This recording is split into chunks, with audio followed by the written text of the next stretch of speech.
Hello, welcome to Recovery Demystified, a show where we explore our relationship to substances from a radical, non-religious, and empowering lens. Our sobriety is not a purity contract. It is an invitation to become curious about ourselves and find our own unique paths to growth and healing. If you've been questioning the role of alcohol or drugs in your life and haven't found the resources that you need, you're in the right place. Let's get started. Hello. Welcome back to Recovery Demystified. My name is Early. I'm so happy to have y'all here today. Proud of everyone for surviving another week.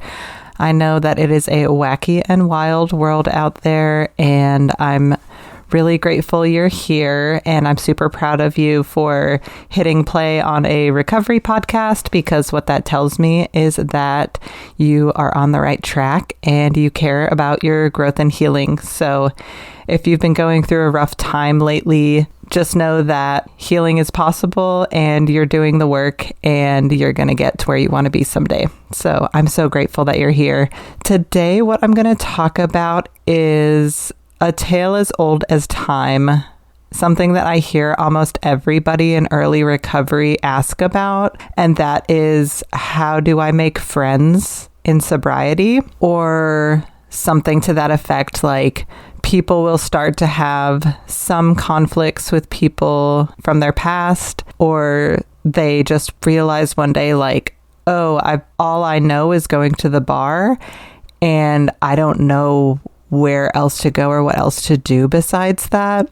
And that can be a really painful place to be. And I just want to acknowledge that it sucks and it's really hard to be at that juncture of having such a big change and not really knowing where to go from there. And I've been there too. It's just a time of a lot of big changes, and it can be really like stressful and sad and hard to navigate. But then in the end, once we do find our people, it can actually be a really beautiful experience. So if that's where you're at in your recovery, just extending some compassion to you and some encouragement that you're going to get to where you want to be someday. And as always, if this podcast helps you at all, it would be extremely helpful for me, in the spirit of reciprocity, if you would do one of a handful of things that would help this podcast stay afloat. And the free things that you can do that are really helpful are to hit the subscribe button or rate and review this show wherever you're listening. And it's also extremely helpful if this episode makes you think of someone to share it with a friend. And if it's financially available to you, we are well on the way to having this podcast be listener supported via our Patreon. And the lowest tier on the Patreon is just $3 a month. And I would love to thank our newest Patreon members, Ian, Nina, and Foreign Object. So thank y'all for signing up. You're making this podcast sustainable and possible, and you're helping out for the people that can't afford to contribute. So it's super important, and I'm just like really, really deeply grateful to the people that have signed up for the Patreon. And I am a recovery coach. I take one-on-one clients on a sliding scale. So if you are struggling with figuring out your new social life in sobriety, and you want someone who has been there and done that to help you work through the troubles that come with figuring out a brand new social life, then there is a link down in the show notes to book a free 20-minute consultation with me, and I really look forward to meeting you. So yeah, what we're here to talk about today is socializing while sober, and the complexities and stress and discomfort that comes along with that. So I think it's really important just to say right off the bat that change is inevitable in life. And it's really normal to want to resist change because it's uncomfortable.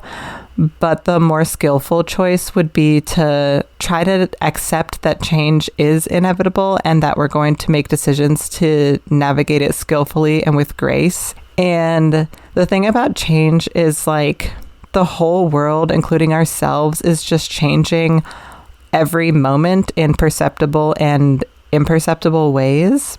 And also, at times, we invite change into our life with intention. So when we start to question our relationship to substances, that is an invitation to change. And our changing relationship with substances does not exist in a vacuum.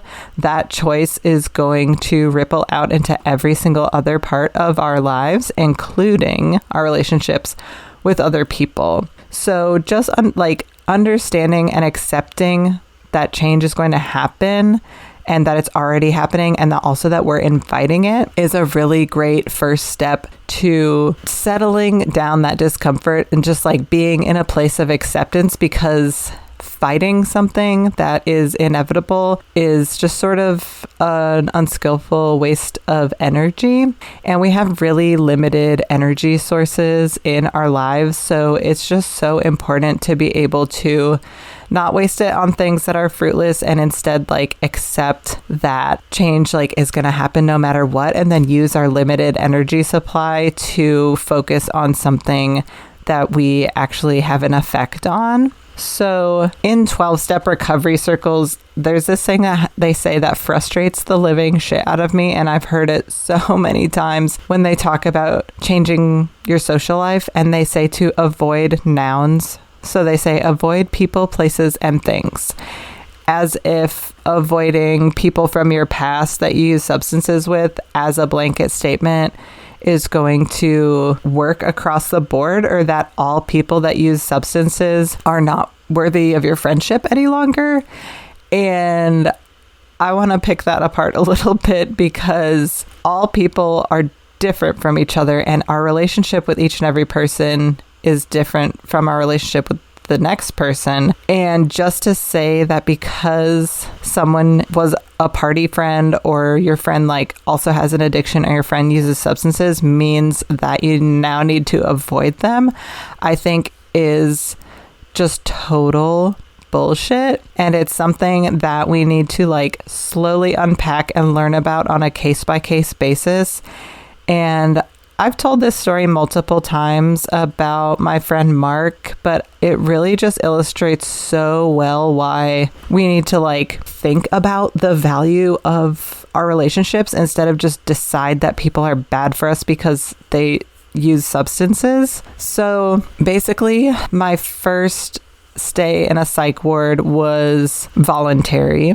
I didn't see any other way out of the mental situation that I was in, which was very, very bad. I couldn't stop drinking, and I had recently caused like a pretty severe harm to one of my best friends, and it was really, really bad. So I was in a psych ward. I did medical detox from alcohol, and then I came out and got whatever therapist that my Medicaid insurance would pay for. And unfortunately, especially in the United States, the system of healthcare and insurance is just like, it's absolutely terrible. And we have really bad healthcare here.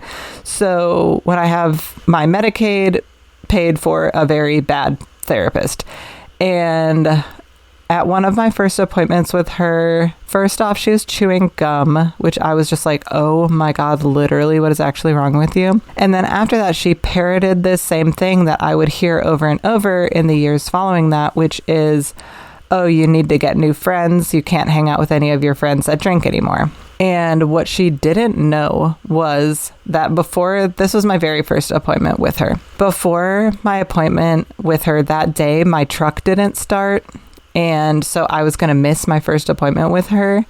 And so I was calling around to a couple of friends in town to see if anyone could jump my truck for me so I could make it to the appointment. And one person answered his phone, and that was my friend Mark. And in the middle of the day, he just dropped whatever it was he was doing to come pick me up. And I was like, okay, I just need my truck jumped. And then I can make it to the appointment. And he was like, no, we're not going to screw around with that. Like, just get in my truck and I'll drive you there. So I got in his truck, and he drove me to like 30 minutes to the next town over to go to my appointment. And he sat outside in his truck while I was in this appointment with this woman who was telling me that I needed to not have any friends that drink anymore, and that I needed all new friends. My friend Mark quite regularly drank beer, probably just about every day, I would say. And he was a wonderful friend who deeply cared about me and knew that I was struggling really bad, who dropped everything he was doing that day to pick me up, take me to that appointment, and he was sitting in his truck just patiently, lovingly waiting for me,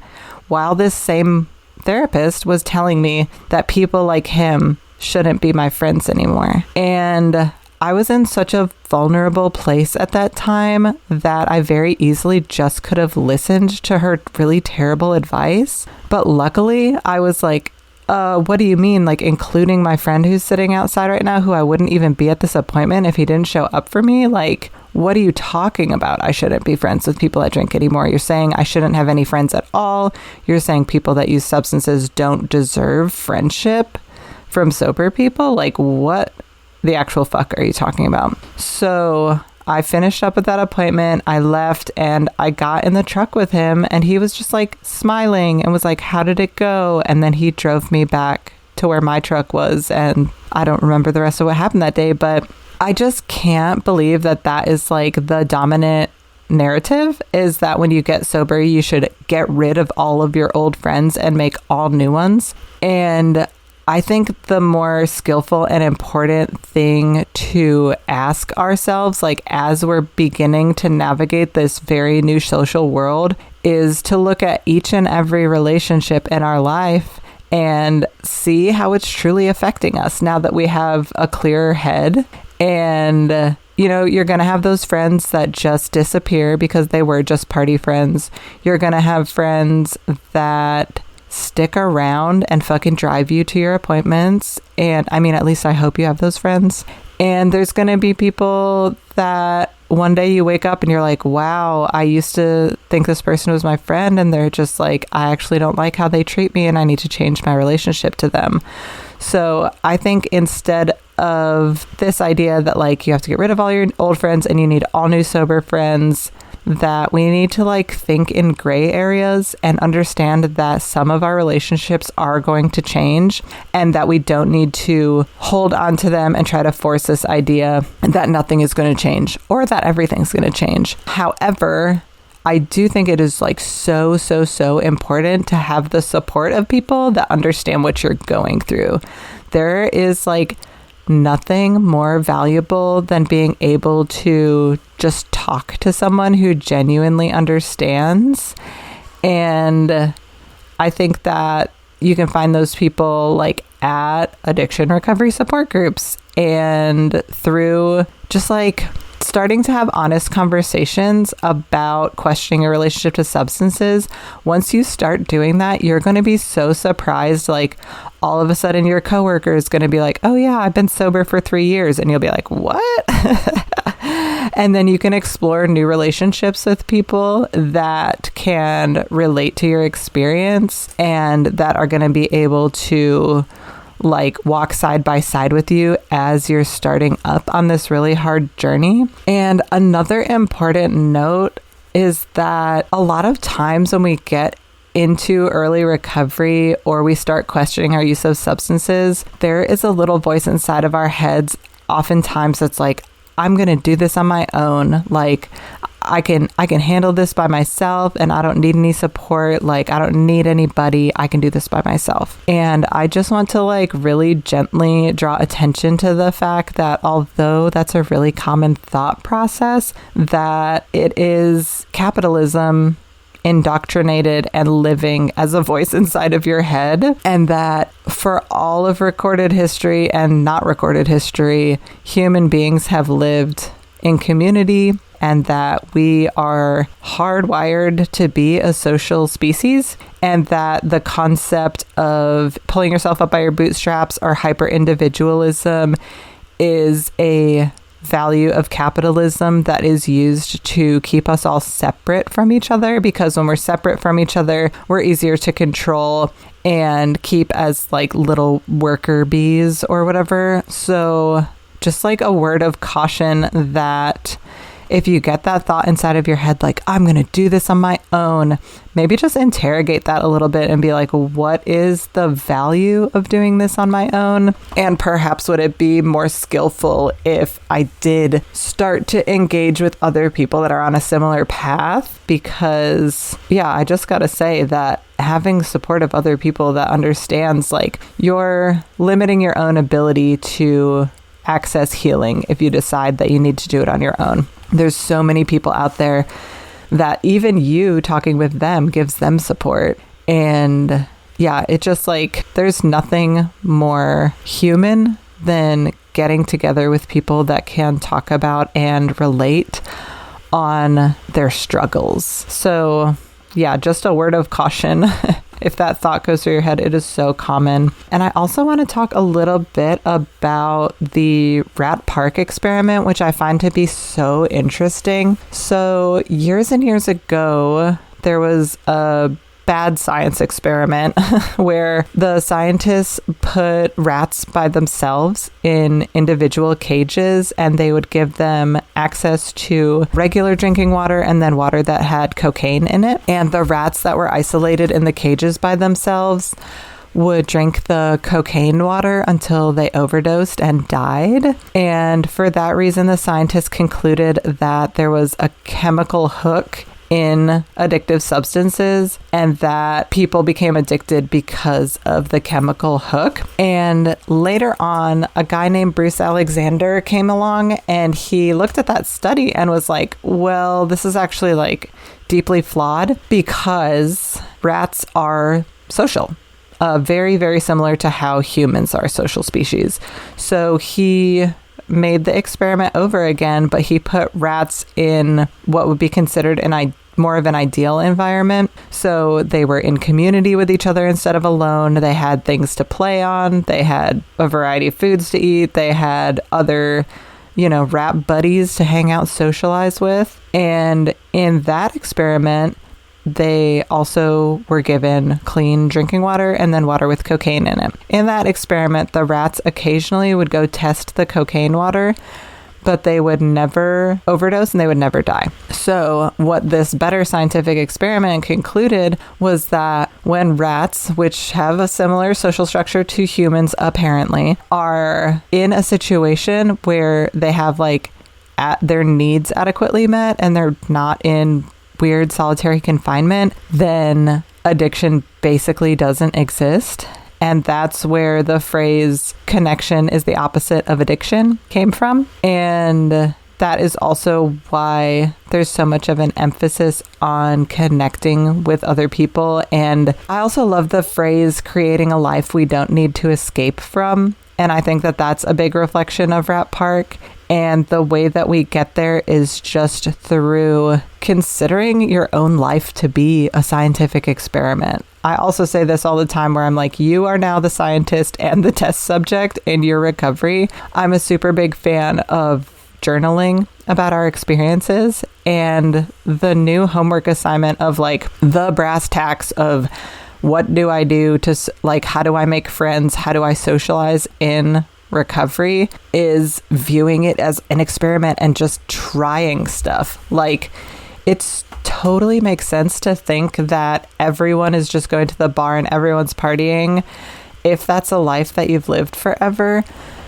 But as soon as you take the blinders off and look around, like, the entire rest of planet Earth is out there doing a bunch of, like, badass, really fun shit that you can try and see if it's fun. And maybe you'll meet other people there that can end up being your new sober pals. And that is exactly why we started the sober social events at Recovery Demystified, because someone came to one of our support groups and was like, where is our sober third space? And it's like, no, we don't have something that is like a bar that's exactly the same, like, replicatable thing in every town on earth, but we do have everything else, like, combined. So some of the things that we've done is, like, we went to an existing craft night at a coffee shop. We went to an existing juggling club in a park. We did sober karaoke together. We've gone and done sober river days. And I just like really encourage people to go, just leave your house, put your phone down, and go out somewhere that has like a community bulletin board. Our library has a couple of them that are really great. And then like the food co-op has one that's pretty good. But most businesses have like a little community board or like flyers in the window, and just look and see what's out there. There's so many like book clubs, pottery classes, freaking meditation circles. Like there is just such an immense amount of things to do once we take off the blinders. And it seems like people are only going to the bar and partying because that's what we've been doing for so long. But as soon as we turn towards something else and just try something new,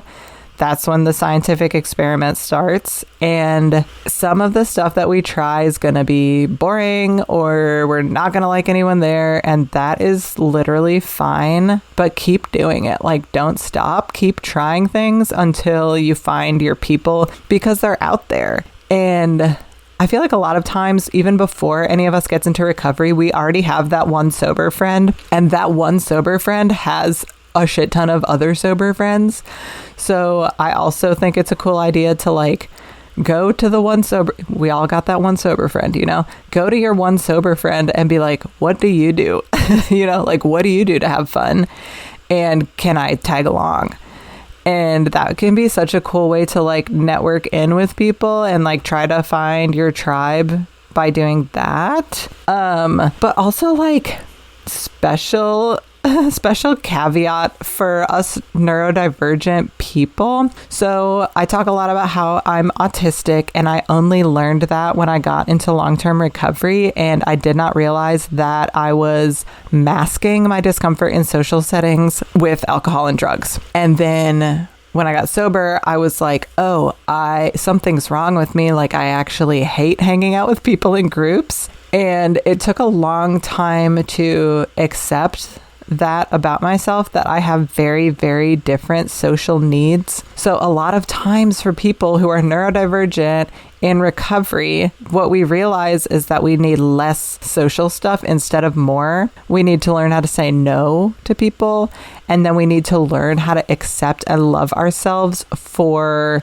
needing less. I very, very, very rarely, like a few times a year now, I'll go to like a big social thing, like a big show or a big party or a big event of some sort. But mostly those types of things are overwhelming for me. I get outside of my window of tolerance, and I feel like I'm in fight or flight, and I just honestly don't feel like I'm having authentic, deep connections with people at events like that. I really only get that kind of stuff from hanging out with people in groups of like 3 or fewer. Usually one-on-one is actually what I want to do. And yeah, I mean, I think it's also really common, and I believe a part of capitalism as well, to tell people that the most valid way of having fun is to go out to something that costs money and be in an enormous group of people who are all spending money, ideally on alcohol, because that is another thing that like keeps our relationships shallow. So we can't actually build these deep connections to do things that are like revolutionary and, hopefully fucking topple things like capitalism eventually.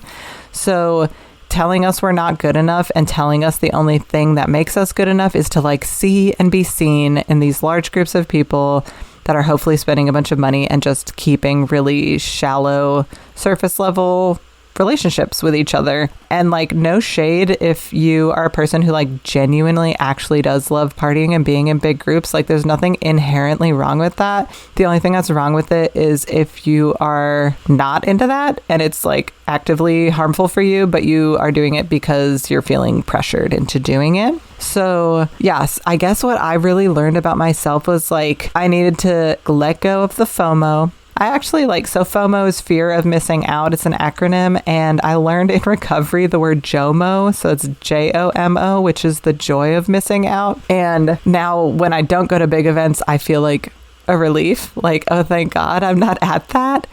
And just for some hope and something to look forward to, I am literally autistic, middle-aged, and I live in a cabin in the woods, and I am in recovery, and I have an extremely fulfilling social life. I feel so held, loved, and filled up by the friends that I have. And it took several years of like letting some people fade away, having different relationships with people and accepting that, letting some relationships sort of fade, but still holding love for people, and then letting new relationships that are like a better fit for me right now in my life grow, and feeding those relationships and cultivating them. And I feel like I mostly met new friends through other friends, but I have also met people, you know, like doing clubs and taking classes and just like putting myself out there and feeling super awkward and just seeing what happens. But as a neurodivergent person, it's also so important for me to say no, like if I don't have the capacity to do something, and be able to get the right balance of alone time for myself, because we all need a different amount of alone time. And for us autistic folks, it can often be a lot more alone time than other people need. So just an invitation to like do what's right for you and not what the world is pressuring you to do.